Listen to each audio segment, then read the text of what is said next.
अस्सलाम वालेकुम क्लास। चलें जी, कल आप लोगों ने लेक्चर अपना देखा होगा, तो अगर किसी को प्रीवियस लेक्चर में कोई भी प्रॉब्लम है तो वो मुझसे पूछ सकता है। चाहिए एक मिनट आपको बुक दिखा देती हूँ, ये आप लोगों को मिल गई होगी। कल जो हमने पढ़ा था ये चैप्टर 1 में से पढ़ा था, ठीक है। ये 1.1 और 1.2 और 1.3, 1.4 और 1.5 जो है वो हमने आज पढ़ना है। और एक एडिशनल टॉपिक था प्रोफेशनल रिस्पॉन्सिबिलिटीज़, वो आज हम पढ़ेंगे इनके अलावा, ठीक है। तो ये आप लोगों की फ़र्स्ट आउटलाइन है, तो ये आप लोगों ने इस बुक में से फर्दर डिटेल में देख लेना है, ठीक है। अगर किसी को कोई प्रॉब्लम फेस हो रही है तो वो मुझसे पूछ सकता है। चलें जी, लेक्चर करते हैं स्टार्ट। अब ये जो हमारा टॉपिक है, ये सॉफ्टवेयर इंजीनियरिंग प्रैक्टिस। हमने कल कुछ अम्ब्रेला एक्टिविटीज़ देखी और कुछ हमने जर्नल वहाँ पे देखी एक्टिविटीज़, कौन कौन सी हमें परफॉर्म करनी पड़ेंगी किसी भी सॉफ्टवेयर को बनाने के लिए। ये अगर मैं बैक पे थोड़ा जाऊँ तो ये फ्रेमवर्क एक्टिविटीज़, ये बेसिकली वो एक्टिविटीज़ हैं जब भी हमने कोई सॉफ्टवेयर बनाना है तो इनको मस्ट फॉलो किया जाता है, ठीक है। ये कल हमने डिस्कस कर लिया था इसको। तो ये प्रैक्टिस में जब आते हैं तो ये देखते हैं कि अगर हम इसको अप्लाई करते हैं इन एक्टिविटीज़ को, तो वहाँ पे आगे फर्दर जो है पोलिया ने, जो ये इसका बुक का राइटर जो था, उसने फर्दर जो है कुछ रूल्स डिफाइंस किए थे कि अगर आप उन एक्टिविटीज़ को फॉलो करते हैं तो इन चीज़ों को भी आपने फॉलो करना है, ठीक है। बेसिकली ये सारी चीज़ें वही हैं, ये आप लोगों को नज़र आ रही, कम्युनिकेशन, मॉडलिंग, कोड जनरेशन, सारे प्रोसेस वही हैं, जस्ट उनके नाम थोड़े से डिफरेंट दिए गए हैं, ठीक है। अच्छा, सबसे पहले तो अंडरस्टैंड द प्रॉब्लम। कल भी हमने बात की थी, अगर किसी भी सिस्टम का कोई सॉफ्टवेयर बनाना है, पहले आपने उसकी प्रीवियस इन्वायरमेंट में जाना है कि वहाँ पे कौन सी प्रॉब्लम अक्कर हुई जिसकी वजह से ये सॉफ्टवेयर की ज़रूरत पड़ी, ठीक है।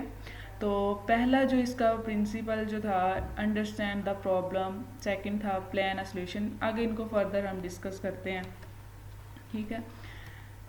तो अंडरस्टैंड द प्रॉब्लम, इसको हम कम्युनिकेशन वाला फेज भी बोल सकते हैं, जो हमने फ्रेमवर्क एक्टिविटीज़ के अंदर पढ़ा था, ठीक है।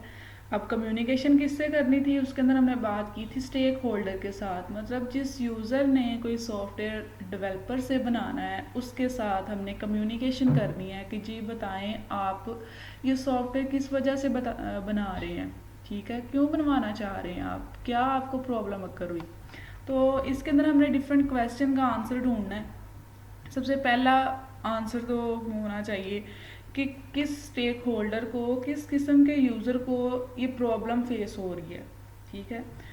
और सेकंड नंबर पे जो प्रॉब्लम आ रही है उसको ओवरकम करने के लिए कौन से फंक्शंस हम अप्लाई करेंगे, किस तरह का सॉफ्टवेयर बनाएंगे कि उसकी वो प्रॉब्लम सॉल्व हो जाए, ठीक है।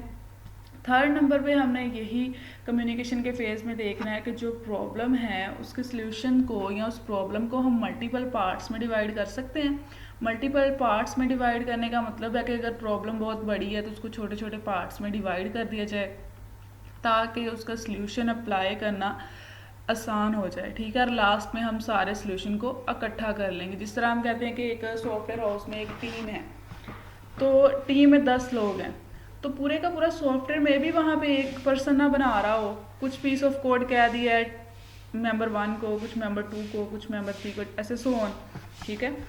अच्छा, लास्ट इसका स्टेप जो है अंडरस्टैंड प्रॉब्लम का, ये कम्युनिकेशन का क्या है, अगर हम कोई प्रॉब्लम का सलूशन ढूंढा है तो वहाँ पे उस प्रॉब्लम की या उस रिक्वायरमेंट्स जो हमने गैदर की है या स्टेक होल्डर्स जो कम्युनिकेशन की है उसका एनालिसिस पॉसिबल है। एनालिसिस में हमने कल देखा था कि एनालिसिस में क्या होगा कि जितनी भी रिक्वायरमेंट्स है उनको दोबारा से रीड आउट करेगा डेवलपर कि इसमें से कौन सी पॉसिबिलिटीज़ हो सकती हैं, कौन सी नहीं हो सकती हैं, कौन सी मेरे लिए पॉसिबल नहीं है, या किस रिक्वायरमेंट के थ्रू मुझे सल्यूशन मिलेगा और कौन सी रिक्वायरमेंट जो है ऑप्शनल है, ठीक है। ये फर्स्ट फेज हो गया कम्युनिकेशन का या प्रॉब्लम में, जिसमें हमने अंडरस्टैंड करना है मेन इसके पॉइंट क्या है, स्टेक होल्डर कौन होगा, कौन से फंक्शन उस स्टेक होल्डर के प्रॉब्लम को ख़त्म करेंगे, प्रॉब्लम को डिवाइड कर सकते हैं या नहीं, या फिर उन प्रॉब्लम का या उस रिक्वायरमेंट का हम एनालिसिस कर सकते हैं या नहीं।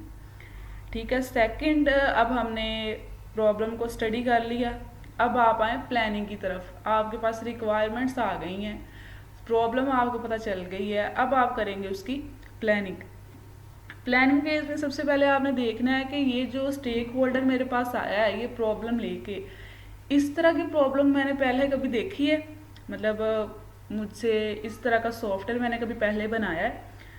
तो पहले नंबर पे तो आपने ये देख लेना है कि जो फंक्शन मैंने वहाँ से परफॉर्म करने हैं वो मैंने पहले, या उस तरह की प्रॉब्लम मुझे पहले फेस हुई है या नहीं। अगर तो पहले फेस आपको करनी पड़ी है तो वेल एंड गुड, कि आपके लिए फिर क्या हो जाएगा, ईजी हो जाएगा। सेकंड नंबर पे हमने देखना है कि अगर प्रॉब्लम आपको अक्कर हुई थी सेम वही, तो आपने उसका सल्यूशन ढूंढा था, सल्यूशन जो आपने अप्लाई किया था उस सल्यूशन की वजह से प्रॉब्लम सॉल्व हुई थी या नहीं हुई थी। ये नहीं कि आपने जस्ट देखना है कि प्रॉब्लम मुझे अक्कर हुई है लेकिन उसका जो मैंने सॉफ्टवेयर बनाया था वो इतना वर्किंग फॉर्म में नहीं बना, बल्कि आपने सेकंड नंबर पे ये भी देखना है प्रॉब्लम का सल्यूशन मैंने अप्लाई किया और उसके बाद मुझे इसकी आउटपुट भी उसके अकॉर्डिंग ही मिली। देन कैन सब प्रॉब्लम बी डिफाइन। उसके बाद हमने देखना है कि प्रॉब्लम जो है उसको हम आगे फर्दर उसके सब पार्ट्स में डिवाइड करेंगे, तो किस तरह से हमने डिवाइड करना है। अब हमने प्लानिंग कर ली, पहले नंबर पे आपने स्टडी किया प्रॉब्लम आपको पहले अक्कर हुई या नहीं।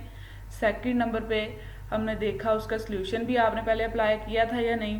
थर्ड नंबर पे हमने देखना है कि अब आपने स्टडी कर लिया, उसके बाद अब आप प्रॉब्लम को डिवाइड कर दें। लास्ट पे आपने इसमें अंदर क्या कर देना है, डिज़ाइन फेज भी ये प्लान द सल्यूशन के अंदर आएगा। आपने उस रिक्वायरमेंट्स की, उन प्रॉब्लम्स का, उसके सल्यूशंस का आपने एक स्केच बना लेना है, एक डिज़ाइनिंग बना लेनी है। नेक्स्ट है कैरी आउट द प्लान। अब आपने उसकी डिज़ाइनिंग तो बना ली है, क्या जो आपने डिज़ाइन बनाया है उसको आप कन्वर्ट कर सकते हैं कोड में। अब देखें कि आपने डिज़ाइनिंग बनाने के लिए आपने इनपुट ली रिक्वायरमेंट से, ठीक है, रिक्वायरमेंट्स वाले फेज से। रिक्वायरमेंट कहाँ से आई, इनपुट स्टेक होल्डर से। इसी तरह अगर हमने कोड जनरेशन करनी है उसकी इनपुट आएगी डिज़ाइन वाले फेज से, ठीक है। उसके बाद इसके अंदर हमने मज़ीद क्या देखना है, is each component part of the solution probably correct. अगर हम वहाँ पे कोई भी सोल्यूशन का अप्लाई कर रहे हैं, हर एक प्रॉब्लम का जो पार्ट था उसकी आउटपुट जो है वो करेक्ट मिलेगी, हमें उसके अकॉर्डिंग ही मिलेगी, या हमने जो यूज़र ने हमसे मांगा है उसकी आउटपुट वही आएगी। कोड जनरेट करना है, मतलब मेन इस कैरी आउट द प्लान के अंदर हमने कोड जनरेशन करनी है कि हमारा एक्चुअल प्रोजेक्ट जो है स्टार्ट होना है यहाँ से। नेक्स्ट है एग्जामाइन द रिजल्ट। लास्ट के अंदर जहाँ पे हमने वो पहले फ्रेमवर्क एक्टिविटीज़ के अंदर पढ़ा था, आपने डिप्लॉयमेंट कर देनी है या टेस्टिंग करनी है। टेस्टिंग के बाद आपने उसकी क्वालिटी को श्योर करना है, दैन फिर लास्ट पे उसको आप दे दें यूज़र को या जिस भी स्टेक होल्डर ने बनवाया था आपसे वो सॉफ्टवेयर। तो मेन इस फेज़ का क्या काम है, it is possible to test each component part of the solution. आपने इसके अंदर क्या करना है, क्वेश्चन करना है अपने आप से कि जो मैंने अपने सॉफ्टवेयर को मल्टीपल पार्ट्स में डिवाइड किया था उस हर एक की टेस्टिंग हो सकती है, ठीक है। टेस्टिंग किस पार्ट की ज़रूरी है, किसकी ऑप्शनल है, या किसकी आप नहीं कर सकते, आपके लिए पॉसिबल नहीं है, तो ये आपने इसके अंदर टेस्टिंग फेज़ भी अप्लाई कर देना है। टेस्टिंग फेज़ अप्लाई करने के बाद आपने स्टडी करना है पूरे के पूरे सिस्टम को, पूरे के पूरे सॉफ्टवेयर को देखना है कि इसकी क्वालिटी कैसी है। क्वालिटी को आप बेसिकली मेजर करते हैं स्टेक होल्डर्स की रिक्वायरमेंट के साथ कि आपका यूज़र जितना ज़्यादा आपके सॉफ्टवेयर से सेटिस्फाइड है, इट्स मीन आपके सॉफ्टवेयर की क्वालिटी बहुत अच्छी है, ठीक है। ये वही फेज़ है जो हमने कल डिस्कस किए थे। अच्छा, नेक्स्ट जो है इसी के अंदर, ये एक मिनट आप लोगों को दिखा दूँ, ये सॉफ्टवेयर इंजीनियरिंग प्रैक्टिस हम पढ़ रहे थे, ये एक फर्स्ट हमने पढ़ा है, उसके बाद इसके जर्नल प्रिंसिपल्स आते हैं जो अब पढ़ने लगे हैं, ठीक है। हुकर्स ने जो है ये प्रिंसिपल दिए थे इसके सबसे पहले है रीज़न इट ऑल एग्जिस्ट। तो ये आप लोगों ने इस बुक में से देखने हैं फर्दर स्टडी के लिए, ठीक है, ज़्यादा लंबा चौड़े नहीं है, शॉर्ट ही है। सबसे पहला जो इसका प्रिंसिपल था, the reason it all exist, कि आप अगर कोई भी फंक्शन को वहाँ पे लगा रहे हैं, कोई छोटे से छोटा कोड भी लिख रहे हैं, तो वहाँ पे मस्ट कोई ना कोई रीज़न होनी चाहिए। इवन कि अगर सॉफ्टवेयर भी बनाया जाता है तो पहले आपने स्टेक होल्डर से उसकी रीज़न पूछनी है कि आप ये क्यों बनवा रहे हैं हमसे, ठीक है। इसी तरह अगर आप कोई फंक्शन वहाँ पे लगाते हैं तो वहाँ पे कुछ रीज़न एग्जिस्ट करनी चाहिए कि ये फंक्शन इस पर्पज़ के लिए होगा, अगर मैं ये फंक्शन नहीं लगाऊंगा तो वहाँ पे इसका क्या इफेक्ट होगा। सेकंड नंबर पे प्रिंसिपल जो है कीप इट सिंपल स्टूपिड, कि इसका मतलब है कि आपने जो भी सॉफ्टवेयर बना रहे हैं उसका चाहे डिज़ाइन है, कोड जनरेशन है, उसको सिंपल रखें। लेकिन सिंपल का मतलब ये नहीं होना चाहिए कि वो बिल्कुल बिल्कुल थोड़ी सी वर्किंग परफॉर्म करे या यूज़र की रिक्वायरमेंट को सेटिस्फाई ना करे। उसका काम वही हो लेकिन छोटा हो कोड, या फिर बिल्कुल सिंपल हो। अगर किसी और डेवलपर के पास वो प्रोजेक्ट जाए तो उसको समझ लग रही हो कि आपने ये कोड क्या लिखा है, इसके फंक्शन क्या चीज़ें परफॉर्म करेंगी। मेंटेन द विजन, आपने अपने विजन को क्लियर रखना है कि आप ये सॉफ्टवेयर किस पर्पज़ के लिए बना रहे हैं। देन है what you produce others will consume. अगर पहले भी मैंने बात किया है कि सॉफ्टवेयर अगर आप बना रहे हैं या ये आप डिज़ाइनर हैं, आपने जस्ट मॉडलिंग की है, डिज़ाइनिंग की है, तो आपका डिज़ाइनर या आपने जो भी स्केच बनाया है वो कोई और डेवलपर अगर उसको पढ़े तो उससे बिल्कुल क्लियरली वहाँ पे पता चल रहा हो कि ये इसके अंदर आपने क्या स्केच बनाया है, ठीक है। जब हमने पहले भी बात की है कि डेवलपर ने इनपुट लेनी है डिज़ाइन से, डिज़ाइन ही जब क्लियर नहीं होगा तो डेवलपर कोड किस तरह से सही करेगा। अगर उसे इनपुट ही गलत मिल रही है तो जाहिर बात है आउटपुट उसके अकॉर्डिंग ही आएगी ना। तो इस प्रिंसिपल का क्या मकसद है कि जो आप प्रोड्यूस कर रहे हैं अदर उसको कंज्यूम करे, अदर भी उसको समझे। इसी तरह अगर डेवलपर कोई प्रोजेक्ट बनाता है, कोई कोडिंग वगैरह करता है, तो कोई और डेवलपर उसको समझ सके। दूसरे लफ्ज़ों में हम कह सकते हैं आप कोई सॉफ्टवेयर बना रहे हैं तो ऐसा सॉफ्टवेयर ना बने जिसको कोई यूज़ ही ना कर सके, बहुत ज़्यादा कम्प्लेक्स हो और वहाँ पे दूसरे बंदे को समझ ही नहीं लग रही कि आपने ये सॉफ्टवेयर किस पर्पज़ के लिए बनाया, ठीक है। तो अपने उस सॉफ्टवेयर को सिंपल रखें, इंटरेक्टिव हो। नेक्स्ट है be open to the future. आपका सॉफ्टवेयर इस काबिल होना चाहिए कि फ्यूचर की जो रिक्वायरमेंट्स है उसको फॉलो कर रहा हो। अब ये देखें, अगर मैं कह रही हूँ कि आज मैंने सॉफ्टवेयर बनाया और नेक्स्ट 20 ईयर्स तक वो यूज़ हो सकता हो सॉफ्टवेयर, अच्छा सॉफ्टवेयर वही है जिसकी लाइफ लंबी हो। सॉफ्टवेयर की लाइफ को हम ईयर्स की फॉर्म में तो नहीं कह सकते, डेज की फॉर्म में हम कह सकते हैं, या 1 year 2 year 3 year maximum 10 year तक। तो जब भी सॉफ्टवेयर बनाया जाए तो डेवलपर के माइंड में क्वेश्चन होना चाहिए, अगर ये कल को हैपन हो सकता है तो इसका सल्यूशन क्या होना चाहिए। तो वो हर पॉसिबिलिटी जो उसके माइंड में आ रही है कि इस सॉफ्टवेयर से रिलेटेड ये भी फंक्शन मे भी कल को स्टेक होल्डर को इसकी ज़रूरत पड़े, तो जो भी कल को टेक्नोलॉजी का आने के चांसेस हो सकते हैं उसके लिहाज से वो सॉफ्टवेयर को डेवलप करे। और डेवलप के अलावा उसके अंदर चेंजिंग की कैपेसिटी हो। अगर स्टेक होल्डर कल को आपको कहे कि मुझे इसके अंदर ये चेंजिंग प्रोवाइड करके दें तो आप उसको वो चेंजिंग करके दे सकते हो, आपके लिए इजी हो, ठीक है, चेंजिंग करना। Plan ahead for reuse. Software तो आपने बना लिया है लेकिन उसका कोड जो है आप किसी और सॉफ्टवेयर के अंदर भी उसको रीयूज़ कर सकते हो, मतलब उसके कोड को कॉपी करके आप कहीं और भी उसको यूज़ कर रहे हैं, या फिर आप आपने एक सॉफ्टवेयर लिया उसके अंदर आपने थोड़ी बहुत चेंजिंग की और एक नया सॉफ्टवेयर बना लिया, तो वहाँ पे आपने ये देखना है कि वो सॉफ्टवेयर जो हो वो कल को आपके काम आ सके, आप उसकी कोड वगैरह को रीयूज़ कर सकें। लास्ट पे है थिंक। जितने भी हमने 6 प्रिंसिपल पढ़े हैं तो इनको जब भी परफॉर्म करना है तो सबसे पहले आपने सोचना है। अब देखें हम कोई भी काम अगर सोच समझ के करें तो में भी वो करेक्ट हो जाए, उसकी आउटपुट हमें हमारी रिक्वायरमेंट्स के अकॉर्डिंग मिले। लेकिन अगर हम सोच के कर रहे हैं और उसके बाद भी हमें उसका रिजल्ट ठीक नहीं मिल रहा, या जो हम उधर से हमारी एक्सपेक्टेशंस थी उसके अकॉर्डिंग हमें रिजल्ट नहीं मिला, उसका फिर भी हमें फ़ायदा होगा। वो फ़ायदा क्या होगा कि हमें एक्सपीरियंस हो जाएगा कि इस तरह की अगर कल को हमें प्रॉब्लम अक्कर होगी तो हमारे माइंड में होगा कि पिछली बार ये मैंने काम इस तरह सोच के किया था, लेकिन उसकी आउटपुट जो थी मुझे उसके अकॉर्डिंग नहीं मिली थी, तो फिर आप सोचेंगे मैंने तब गलती क्या की थी, ये मेरी गलती थी। देन आप नेक्स्ट टाइम मतलब ट्राई अगेन, हम कह सकते हैं कि फर्स्ट टाइम आप मे भी गलती कर सकते हैं, सेकेंड टाइम आपकी गलती थोड़ी ओवरकम हो सकती है। तो इस तरह आपने कोई भी काम परफॉर्म करना है तो उससे पहले सोचना है। काम से मतलब है कि सॉफ्टवेयर से रिलेटेड जो भी हम कोई एक्टिविटी परफॉर्म कर रहे हैं तो उससे पहले आपने सोचना है कि ये अगर मैं टास्क परफॉर्म करूँगा तो इसका क्या इफ़ेक्ट पड़ेगा स्टेक होल्डर्स पे, यूज़र्स पे या सॉफ्टवेयर के ऊपर। इवन कि आप कोई छोटे से छोटा फंक्शन भी वहाँ पे लगा रहे हैं तो आपने मस्ट पहले सोचना है कि अगर मैं ये गलत कर दूंगा तो इसका क्या इफ़ेक्ट पड़ेगा। ठीक है, हर काम को आपने सोच के करना है। तो ये बेसिकली 7 प्रिंसिपल है।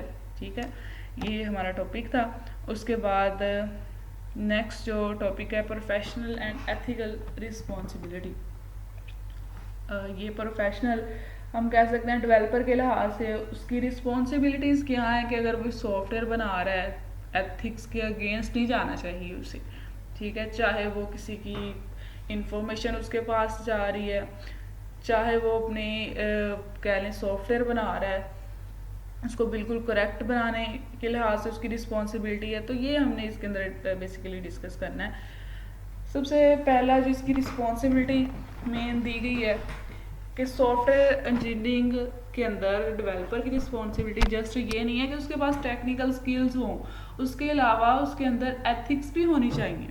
ठीक है, सेकंड नंबर पे उस इंजीनियर के अंदर, उस डेवलपर के अंदर इतनी कह लें कि इंडिकेट्स होने चाहिए कि वो दूसरों की रिस्पेक्ट्स करे, चाहे वो स्टेक होल्डर है, यूज़र है या अपने टीम की बात कर रहे हैं। Ethical behaviour is more than simply upholding the law. अब एथिकल बिहेवियर उन्होंने कहा है कि ज़रूरी नहीं है इससे रिलेटेड कोई ना कोई लॉ हो, बल्कि ये हर एक के बिहेवियर में मस्ट होना चाहिए। इश्यूज क्या होते हैं प्रोफेशनल रिस्पॉन्सिबिलिटी के, या आप इसको रिस्पॉन्सिबिलिटीज़ भी कह सकते हैं। सबसे पहला तो कॉन्फिडेंशियलिटी। अब इंजीनियर्स के पास देखें स्टेक होल्डर ने अपने सारी की सारी रिक्वायरमेंट्स बता दी, सारे का सारा अपना डाटा भी दे दिया उससे ज़रूरी जो था। अब उसके पास में भी जो स्टेक होल्डर की इंफॉर्मेशन है वो कॉन्फिडेंशियल हो, मतलब सीक्रेट हो। अगर उसके कंपटीटर को ये इंफॉर्मेशन पता चल जाए तो उसको हो सकता है बहुत ज़्यादा नुकसान हो। तो डेवलपर को क्या चाहिए कि किसी भी स्टेक होल्डर की इंफॉर्मेशन या यूज़र की इंफॉर्मेशन को लीक ना करे, सॉफ्टवेयर बनाते हुए किसी को वो इंफॉर्मेशन शेयर ना करे। कंपिटेंस, अगर कोई सॉफ्टवेयर इंजीनियर है और स्टेक होल्डर आता है उसके पास कम्युनिकेशन के लिए, ठीक है, तो अपनी रिक्वायरमेंट्स बताता है। हो सकता है उसके पास हर किस्म का नॉलेज हो डेवलपर के पास। अगर तो नॉलेज है तो ठीक है, उस सॉफ्टवेयर पे काम करना स्टार्ट करे, उसको कहे ठीक है मैं ये आपको सॉफ्टवेयर बना दूंगा। लेकिन अगर उसके पास सारी टेक्निकल स्किल्स नहीं हैं और वो उसके सामने ये शो कर रहा है कि मैं ये सॉफ्टवेयर बना लूँगा, तो ये अच्छी बात नहीं है, बल्कि उससे अपनी स्किल्स के अकॉर्डिंग सॉफ्टवेयर को चूज़ करना चाहिए।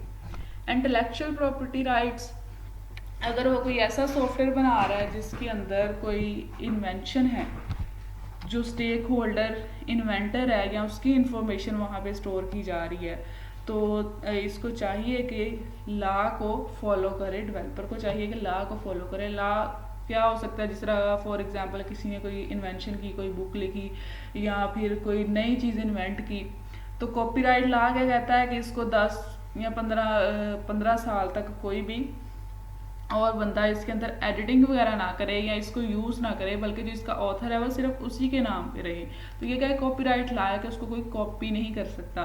तो डेवलपर को चाहिए इन लॉज को फॉलो करे। ठीक है, नेक्स्ट है कंप्यूटर मिसयूज़।